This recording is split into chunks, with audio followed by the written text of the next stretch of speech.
தொழில்நுட்பங்கள் வளர வளர மக்களின் வாழ்க்கையும் எளிமையாகிக் கொண்டே செல்கிறது.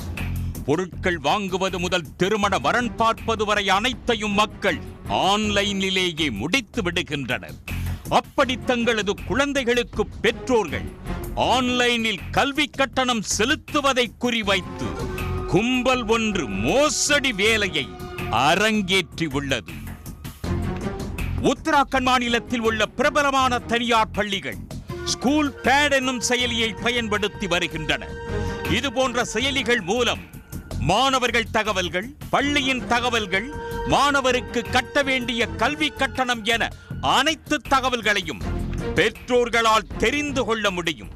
பள்ளிக்கும் பெற்றோருக்கும் இடையே நிலவும் இடைவெளியை போக்க இந்த செயலிகள் பெரிதும் பயன்படுகிறது.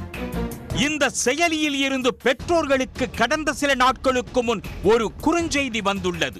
அதில் தங்கள் குழந்தைகளுக்கு AI வகுப்பு எடுக்கப்படுகிறது என்றும் அதற்கு கட்டணமாக 4990 ரூபாய் செலுத்த வேண்டும் என குறிப்பிடப்பட்டிருந்தது.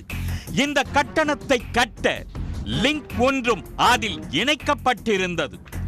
ஏற்கனவே மக்களிடம் AI மோகம் ஆட்கொண்டு வரும் நிலையில் தங்களது குழந்தை AI தொழில்நுட்பத்தை கற்றுக்கொள்ள போகிறது என்ற ஆசையில் பெற்றோர்களும் உடனடியாக பணத்தை ஆன்லைனில் கட்டியுள்ளனர்.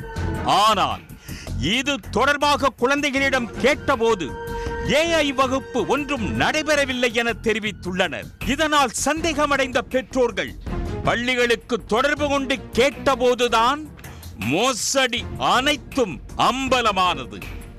மோசடி தொடர்பாக பள்ளிகள் சார்பில் போலீசில் புகார் அளிக்கப்பட்டது. இதையடுத்து தீவிர விசாரணை நடத்திய போலீசார் பணம் செலுத்தப்பட்ட வங்கிக் கணக்கை வைத்து உத்தராகண்ட் மாநிலத்தைச் சேர்ந்த 3 இளைஞர்களை கைது செய்தனர். அவர்களிடம் நடத்தப்பட்ட விசாரணையில் ஸ்கூல் பேட் செயலியை ஹேக் செய்து மோசடியில் அவர்கள் ஈடுபட்டது தெரிய வந்தது. அந்த செயலிக்குள் திருட்டுத்தனமாக நுழைந்த சைபர் மோசடி பேர்வழிகள் அதில் மாணவர்களின் தகவல்களை திருடி உள்ளனர். பின்னர் மாணவர்களின் பெற்றோர்களுக்கு செயலி மூலம் குறுஞ்செய்தி அனுப்பி போலியான லிங்கில் பணம் பெற்று மோசடியில் ஈடுபட்டது கண்டுபிடிக்கப்பட்டது.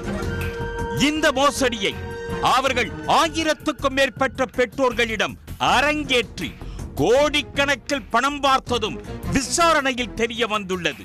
அவர்களிடம் தொடர்ந்து விசாரணை நடத்தி வரும் போலீசார் இதில் செயலியை நிர்வகிக்கும் ஊழியர்களுக்கும் தொடர்பு உள்ளதா என்ற ஆய்வு செய்து வருகின்றனர்.